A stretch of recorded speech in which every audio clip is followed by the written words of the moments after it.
Hi there, and welcome to another episode of the Manufacturing Leaders Podcast with me, Mark Bracknell, Managing Director of Theo James Recruitment. Today, a warm welcome to Sarah Murphy, who's the HR Director of Authentix Security Print Solutions. I had a great time recording this podcast with Sarah. Just a lovely person, infectious personality. I'm sure you're going to learn a lot from her as well. It was a real HR-esque podcast with so much value in this for anyone working in manufacturing, particularly people working in the HR industry. We went into employee engagement, recruitment, retention.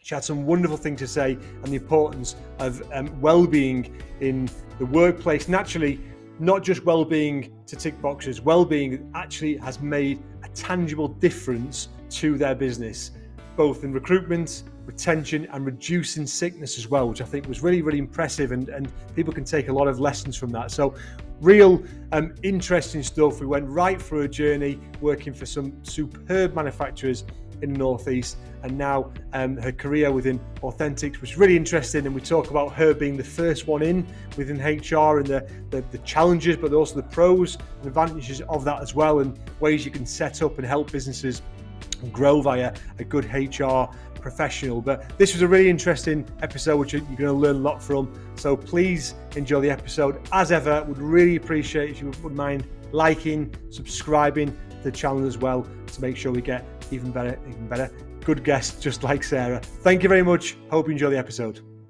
Great stuff. So a warm welcome today to Sarah Murphy, who's the HR Director from Authentix. And if you are watching or listening, the branding is right behind you, and I love that branding. So warm welcome, Sarah. How are you? Okay? Thanks, Mark. Yeah, really good. Thanks. Pleased to be here. Good. Really looking forward to this. How are you? First question, I asked everyone the same question initially. What does it mean to you to be a leader? What do you say? To me, I think being a leader is all about helping other people. So helping my teams, the business, the employees in the company achieve success and be the best versions of themselves. I always try and create an environment where people feel as though they can be themselves. So, I've read books and done leadership trainings, and if people can be themselves, they generally have high levels of motivation, performance, and productivity. I feel like it's a privilege to be a leader. It's something I take really seriously, and I try to continue to learn and grow as much as I can to help the success, like I say, of the business and the people. Right, I love that. And I always pick out keywords. I think privilege. I love it when people acknowledge the privilege of being a leader, because I think that's probably where management has changed over the years, where people don't now see that as just a natural organic process as they go through the career. They're given management duties. They see it as a privilege and a position of responsibility. I think it's interesting what you said about creating an environment where people are themselves, which I think has probably changed over time as well. And I think the position of a HR leader as well is probably quite different, where I would imagine a lot more is put on a HR professional now than it used to be in terms of people's well-being and that side to it. Have you seen that? We'll dig right into it, but have you seen that change over time a little bit, where there's more involvement there? Oh yeah, absolutely. We've done a lot about employee well-being, and that's one of our strategies here at Authentix and SPS. So, I mean, I can talk about that. Do you want me to go into that now? We'll go into it later. Before we're doing, I'll dive briefly right back just to sort of see. Well, because I'm interested in people's motivations as well, getting into manufacturing and getting into what they did. So, did you ever think you would be, however many years ago, do you think you would be in this position now as a HR director? What were they always your aspirations, or how did that happen? No, is the short answer. I never thought I would be doing something like this. So my career in HR started when I was 18 years old. So finished school and college and didn't really have a clue what I wanted to do, to be honest, Mark. My plan was to just live off my parents for as long as possible, but they had other ideas. They were like, no, Sarah, you need to get a job. So I kind of I fell into HR. So Durham University at the time were advertising for an apprenticeship in the HR department. And I thought, oh, this sounds quite good. So went for the interview, got the job. So I worked there as an HR assistant and did my MVQ level 3, my HNC and HND in business. From there, I moved on to a company called eConnect, who were a renewable energy consultancy business, and then B-Skill, a training organisation, as an HR officer. So progressing in my career a bit. Whilst I was there, I'd worked full-time and went to university part-time to get my postgraduate diploma in human resource management. And then I got my first job in manufacturing at a company called RFMD. So different industry altogether, new challenges that come with that. They had a head office in the States. It was getting me head around shift patterns, shift premiums, doing payroll, stuff that I'd never had to look at or work on before. And I got the opportunity there as well to step up and cover for the HR manager when she was on maternity leave. So massive learning experience that was. Thoroughly enjoyed my time there. Then they said they were going to close the UK office. They were looking for a buyer, but still I thought the industry was it was quite turbulent, up and down all the time. So I thought maybe it's time for a move.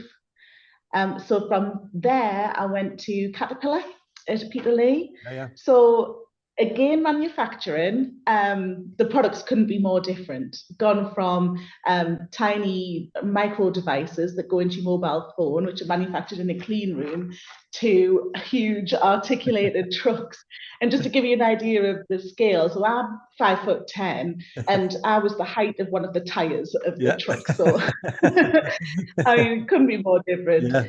The other main difference was gone from looking after a headcount of about 200 to 1,200 on site at Caterpillar. Peterlee, so I was part of a much larger team.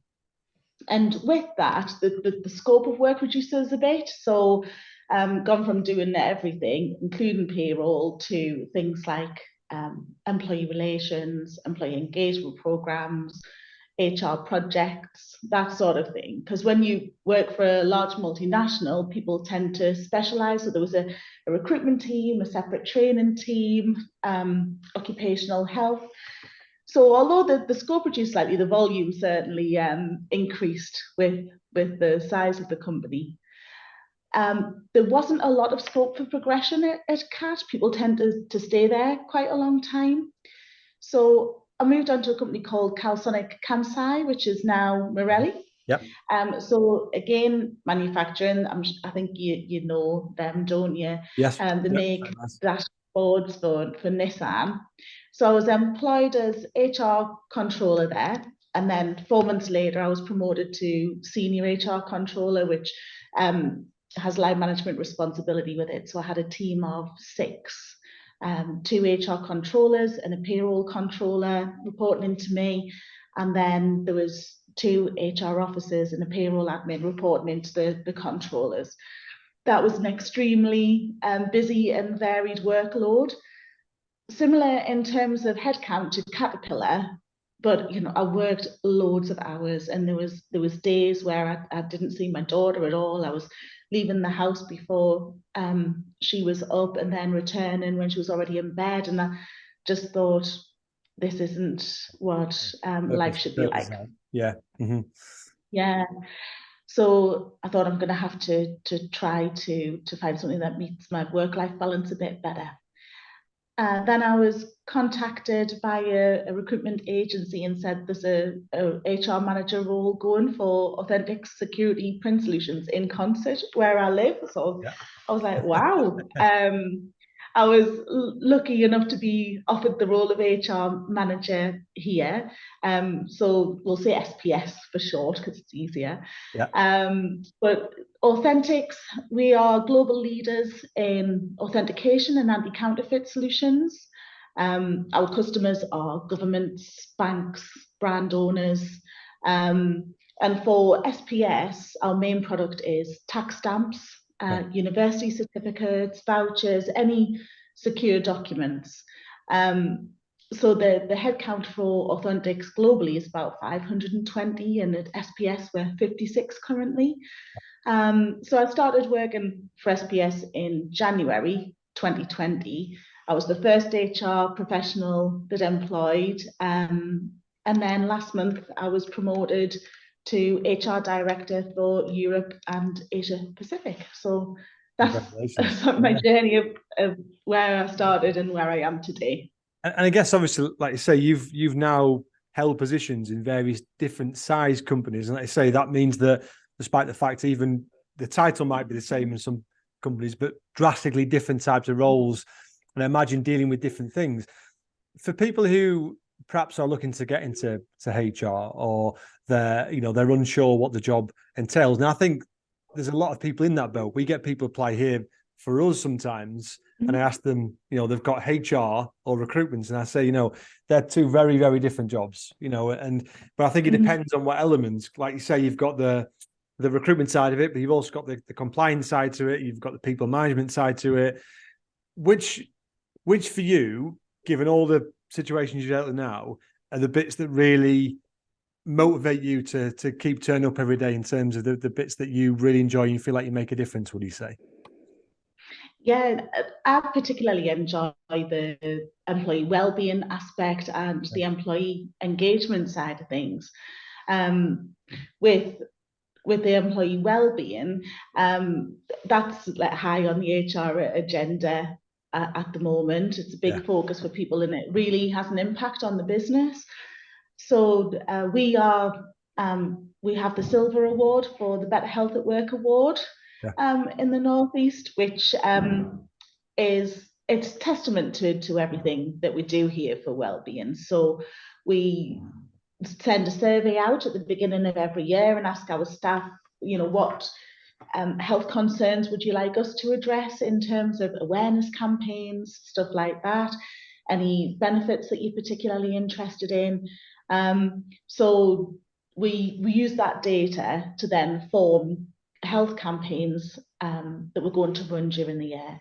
So for example, this year it's mental health, it's physical health, it's healthy eating, it's back pain, and it's work-life balance. They were the four main ones. Really specific. And we've just had a company in actually to give a talk from a company called Man Health.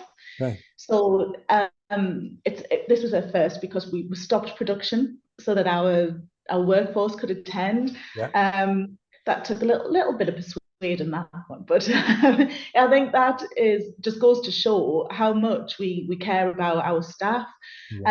So they gave a presentation. It was called the 4 Bs. So the company's Man Health. So that was blokes, brains, brawn, and balls. I love that.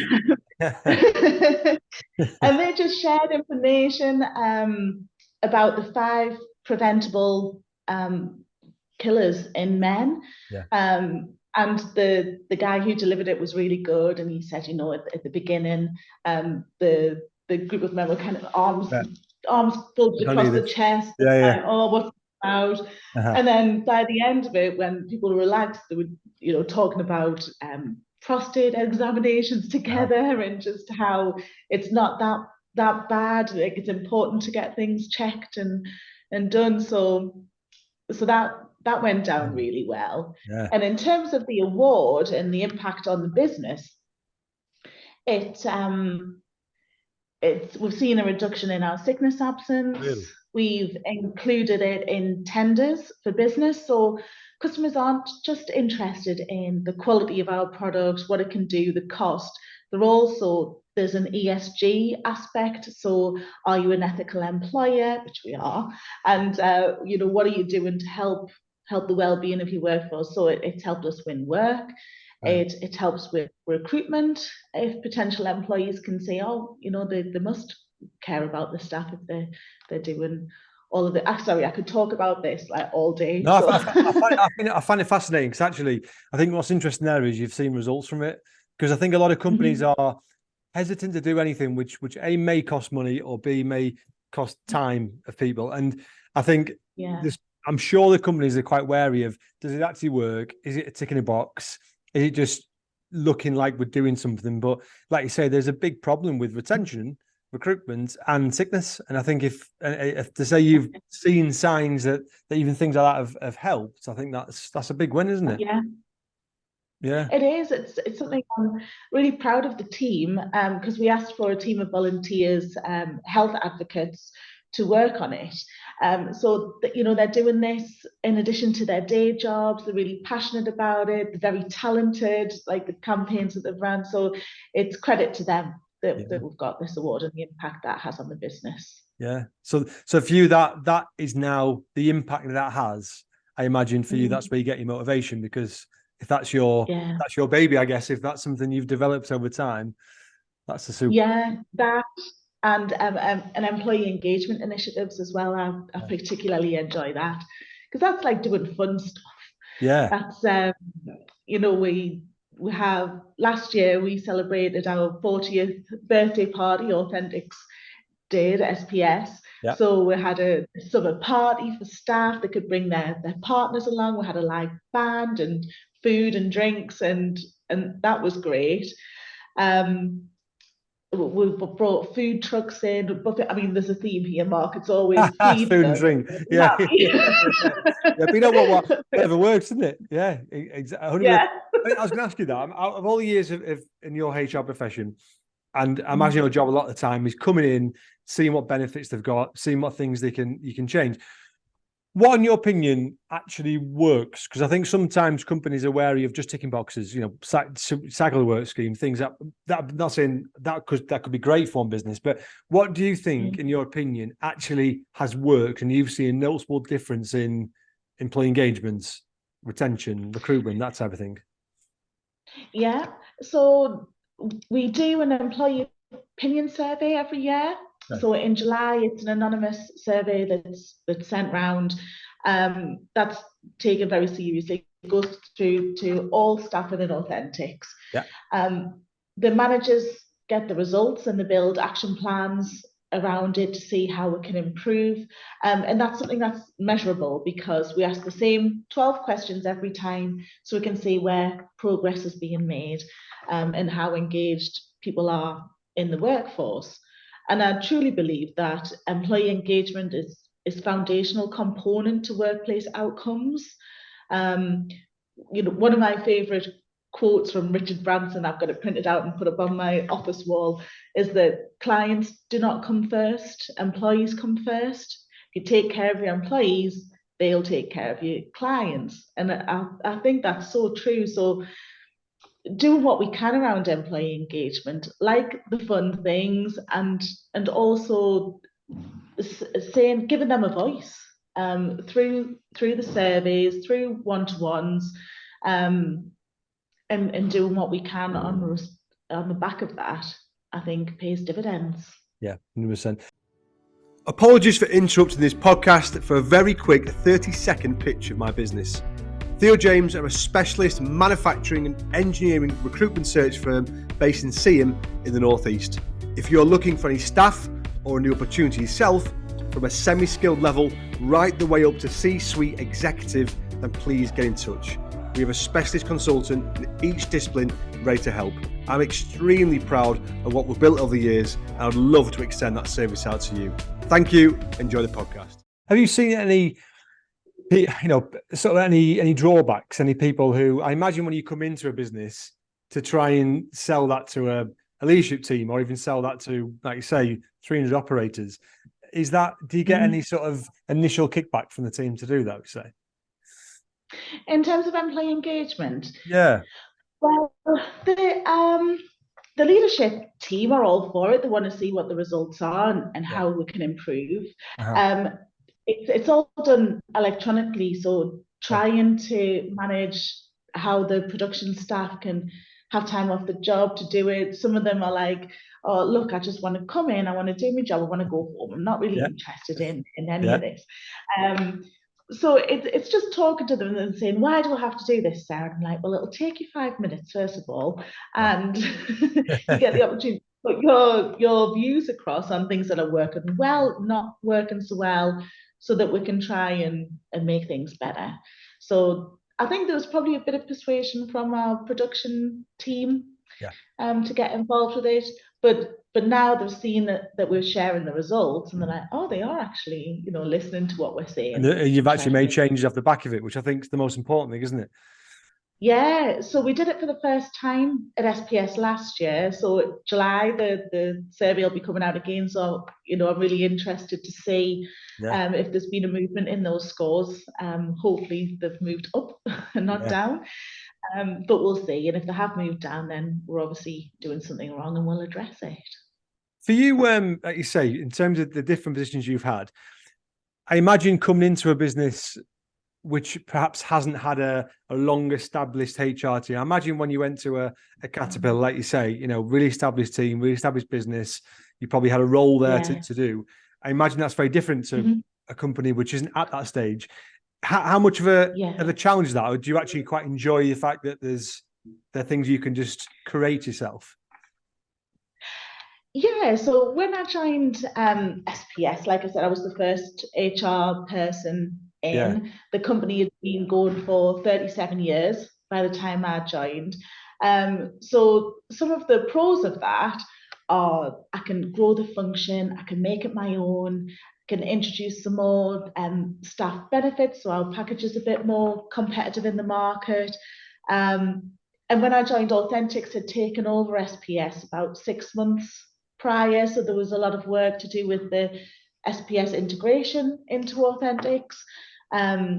I've been able to introduce the wellbeing stuff like we've talked about, and just a real opportunity for HR to add value to the business because I had a blank slate. Yeah. Some of the cons, so I joined just before the pandemic. Yeah. Like I say, the business had been operating 37 years, so I think people were quite wary of me. They're like, oh, Yeah. Yeah. HR, we've managed this far Mhm. without HR. Like, what's she doing? What's she about? Yeah. So Yeah. I Yeah. think a lot of my early days was trying to get to know people, explain what HR is about, build relationships and trust. And then obviously 2 months later, we all got sent home in March to work from home because of the pandemic. So although the production staff here were classed as essential workers because we made some uh, security documents for governments, we had to keep going. So yeah, I think the con is to try and win people over. I mean, I hope I've done that now, 3.5 years down the line. But that was certainly a challenge, being new job and navigating a pandemic was interesting. I think I don't know about you, but I think any business owner or leader or particularly HR in the business at that time suddenly became the person who had to have the answers to questions Yeah, we didn't understand ourselves because we had no guidance. I imagine that was quite tricky for just going straight into a business like that. it was. But I'm just open and honest and saying, look, I'm winging this. We're Yeah. all just winging it. We've got no Yeah. experience. And I think that helped to bond us actually as a management team, because we were in regular contact. We were talking about things that we needed to do in the workplace from the health and safety point of view and the PPE stuff. Um, so yeah, I think we did well to come through that. What's the first thing when you walk in? When you walk into a business like you did in day one, where like you say, Mhm. you are the first one in, which is pros and cons. What's the first Mm. thing you do? Would you say the first sort of week? What does that look like, and what are your main priorities to get done immediately? Yeah, I set up meetings with different stakeholders within the business. So the two production managers, the studio manager, commercial director, FD, MD, just try and get to know them, see what their priorities are. How can HR help? What do we need to do like now? Yeah. So I did all of that, and then I did like an HR audit. So looked at there was an employee handbook in place, which I was quite pleased to see. So it was like reviewing all of that, seeing where we needed to update things, or maybe other policies that we needed to introduce that were missing. So in the first week, That was my focus, really, trying to get to know people, do the HR audit, and also I wanted to do some work experience on the shop floor. Two reasons: to get to know people better, and also to understand the process, the product, what their job entails, what they like about it, what they don't like about it. So it helped me sort of, in my mind, I know what stages of the production process things go through now, and get to know the people. So yeah, those are the first things I Love that. concentrated on. I've never heard that before. It might be done. I've never seen it, but is that something, getting on the shop floor? Is that something you've always done, or something you've picked up? I did it for the first time at Caterpillar. Hey, And my boss suggested, he's like, look, this is a great way to get to know people. And I was just like, yeah, totally up for it. yeah. I mean, I had to go at spray paint and in the big, and I think that, In that office. that didn't go out. And here as well, obviously it's skilled work, and those are skills that I don't have. So I was just like, can I help like clean stuff up? But was cleaning rollers on the printing press. I got covered in ink. And I think, people are like, oh yeah, she's willing to get stuck in and learn things. She's not just going to sit in our office upstairs all day. And I would really recommend anybody joining a new business in manufacturing to do that. It really helped me. I think that's a great tip. And like you say, to break down those boundaries, because it is the case when anyone, if it's a first one in or a new HR manager, every single company, there's that initial fear of, like what's going to happen? Are they going to bring disciplinaries in? Are they going to do this? There is that. Yeah. I think, like I say, I imagine those barriers were broken down straight away because you came with a very humanist approach to it. So I think that's that's great. The after all this good stuff, I'm going to bring it straight back down to the hard sides of HR, because I think there's elements of any job, but there's definitely elements of a job in your role which perhaps people don't see and perhaps don't appreciate the sort of the difficult side to it. What for you is the most challenging aspect of working in HR, would you say? Well, there's quite a few. Which one to pick? Well, I think the most challenging times for me throughout my career have been redundancies. Because you're in a position there where it's no one's fault. It's just the nature of where we are in the business, and having gone through right sizing programs, I always try and do that with a high level of respect and empathy. Excuse me. When I was at RFMD, we had to lose a third of the workforce, quite a big chunk of people. We asked for volunteers, we got some volunteers, but then obviously there was some compulsory redundancies required.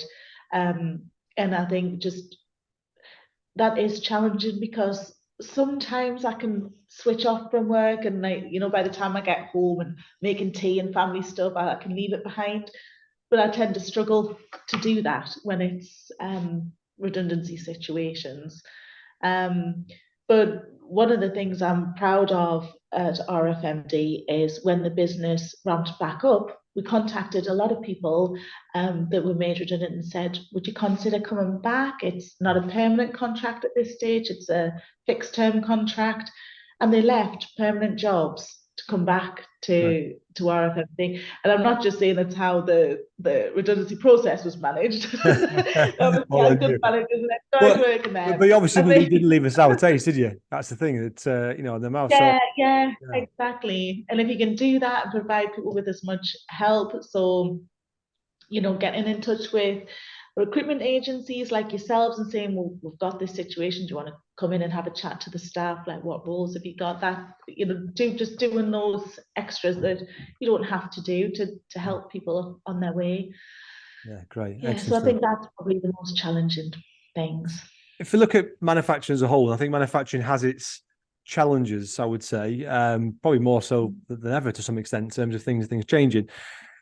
Diversity in the workplace is big in any sector. I would probably say manufacturing, sectors like manufacturing, construction are dominated, I would say, in the UK by, typically sort of, white British men. If you look at that side to it, how challenging is that in today's day and age to try and have a business where you're getting the right people, but also you're trying to be, making sure everything's from a diverse aspect. It's, how much of a challenge is that, would you say?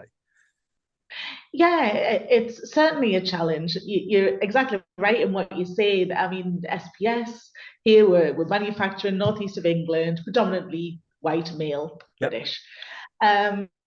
So I think to try and change that begins with the hiring process. Not only making sure that the recruitment strategies are inclusive, but training the hiring managers on things like conscious bias and the importance of managing that.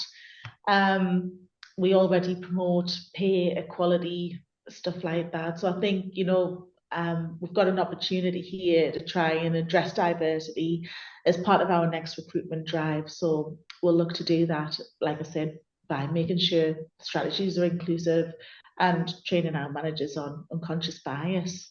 Yeah, excellent. And like I said, the things you've already talked about regarding the mental health aspect of it and the engagement side, and I think anything which can help that inclusivity, I think is excellent. I mean, there's I've talked about a few times, there's simply not enough female engineers and female leaders and there's females within manufacturing, and if you Google engineer now, there'll be 99 out of 100 images will be probably a man with a welding helmet on, and it just, I think that whole stereotype of manufacturing changes. I mean, have you any of your previous businesses done much on the schools and colleges side and tried to link in with those?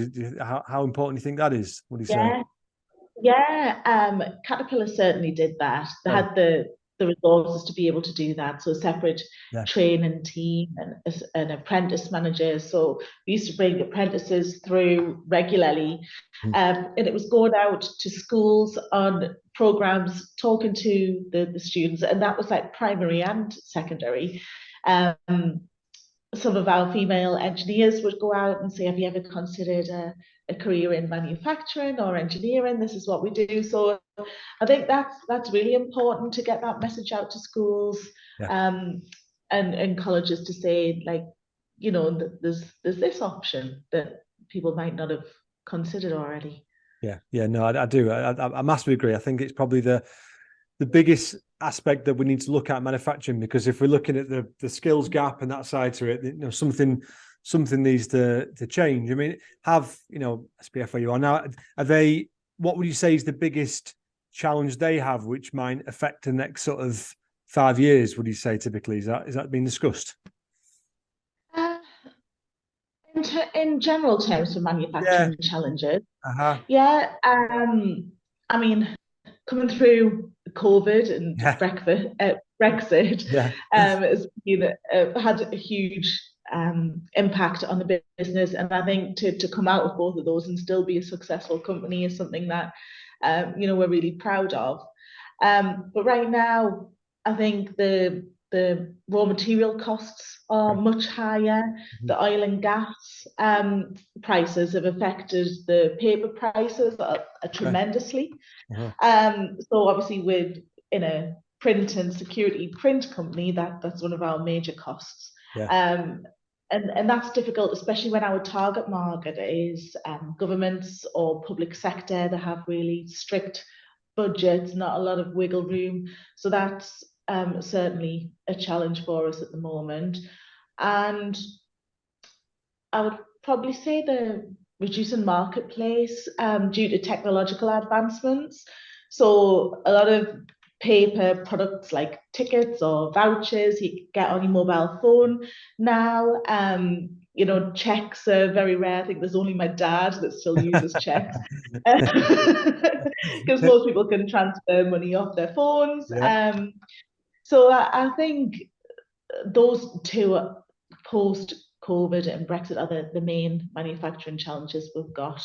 Yeah, definitely. I had an event yesterday I was involved with, which is all about sustainability, ESG, that side to it, and it is a minefield still. Companies are at completely different stages. Some just started out, some quite far down the line. Is that something that Mhm. SPS have looked at so far to try and sort of get on that journey?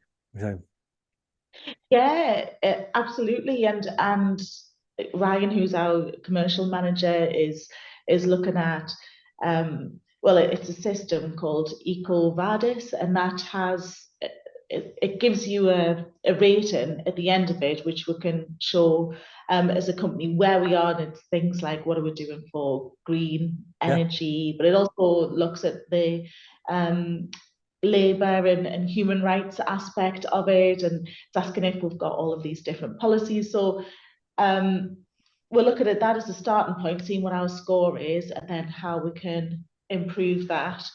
Um, Other ESG sorts of elements are we do quite a bit of charity work where we can. So we did a huge collection as a company for Ukraine when different products that we needed to help families there. And we do a collection at Christmas time for food, having to go to the local food banks to help people locally. So yeah, we do quite a bit, and it's something that we're focusing on this year and next. perfect, extra stuff. So for you now, then, Sarah, in terms of your career, which has been a superb career, and obviously now promoted to HR director, what really motivates you now? What's the thing that gets you out of bed in the morning?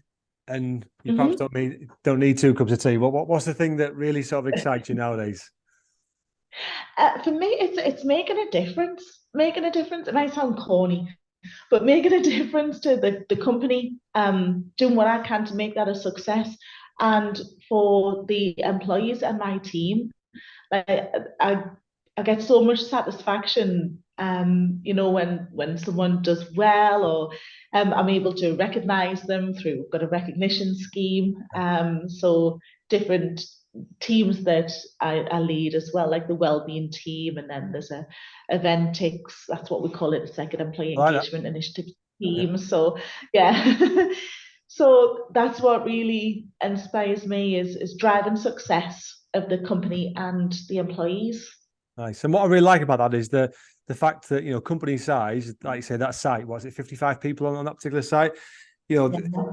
I think there's still a mentality sometimes with businesses that stuff's for bigger businesses, that stuff's for your sort of corporate firms, but it absolutely it isn't, is it? If you can create a culture like you have, which is puts employee engagement at the forefront, then Mhm. it's people don't leave. Your retention is very good for that reason. You've obviously Yeah, seen the it's difference in extremely that. cool. Uh-huh. Yeah. And we've got a lot of long-serving staff here as well. I'm talking like 25 years plus, Yeah. numerous Uh-huh. people. So it's not like I've joined and everyone's scarpered, which is good.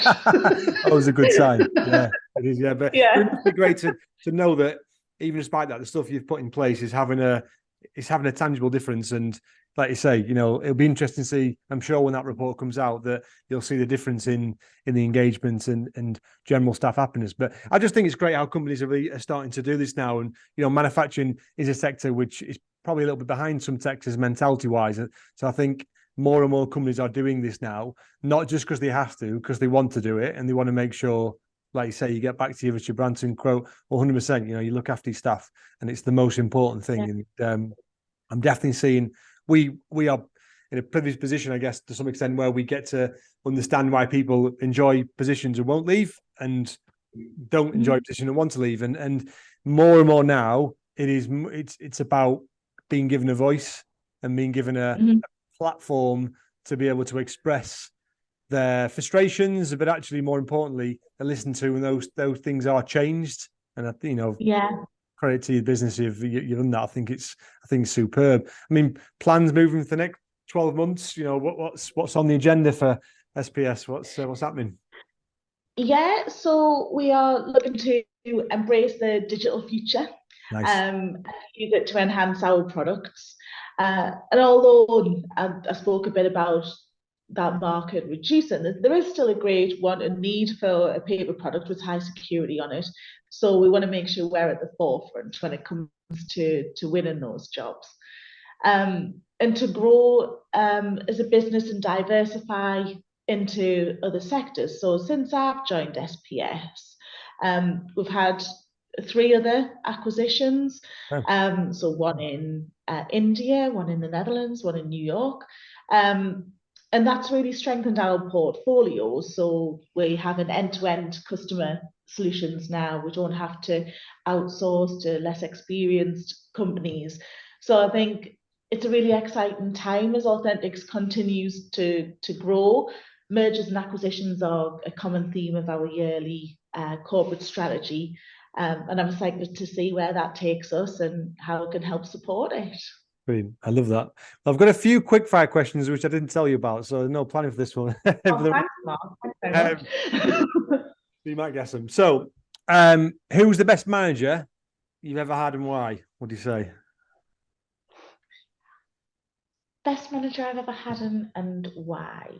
I would probably have to say that's my current manager, lady called Kathy Woodson. She's the VP for HR in Authentix, and she has got my back no matter what, and she's one of my biggest supporters.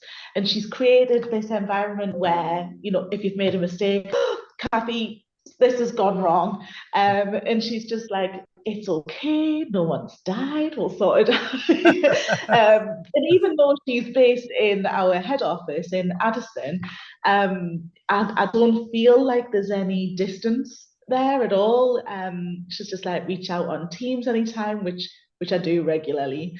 We'll have our one-to-ones and just going through the catalytic coaching, which is that kind of like our performance appraisal kind of tool that we use.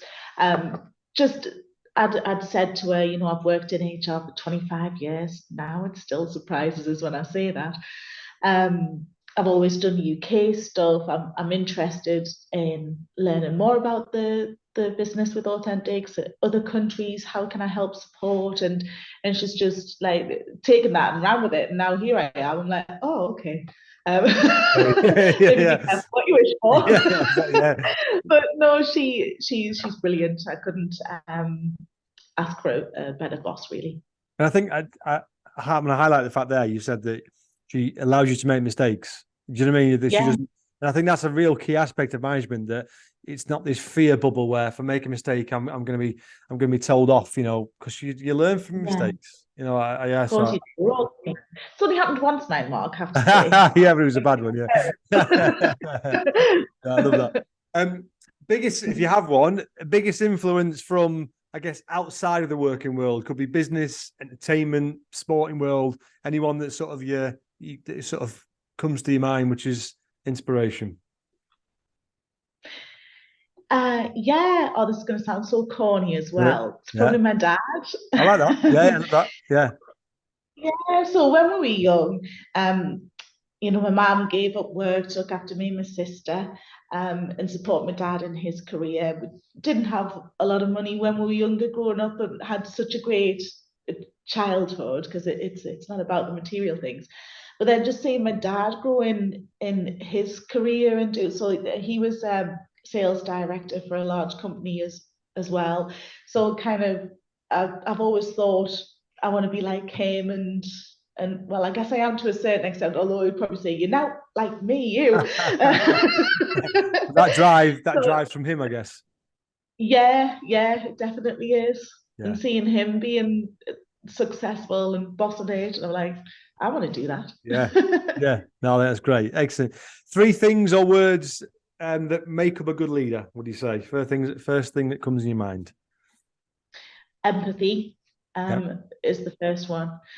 Communication and integrity. Nice. I think. Nice.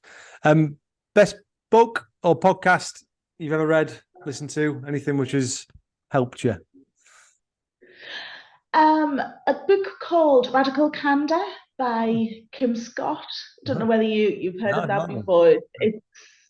It's really good. It's like a quadrant, and she talks about her journey that she's had through different companies, including Google, and when she first started out as a manager, and she was like, there was a performance issue with one of our members of our team, and she didn't address it, and it was like just lessons that she's learned, and it's just about caring and how you put those messages across, which is called the radical candor piece to it. So I would recommend that. Nice. It was nice, excellent. And just finally, classic question, but if you could, you mentioned 25 years ago, if you could give yourself some advice 25 years ago, knowing what you know now, what would it be?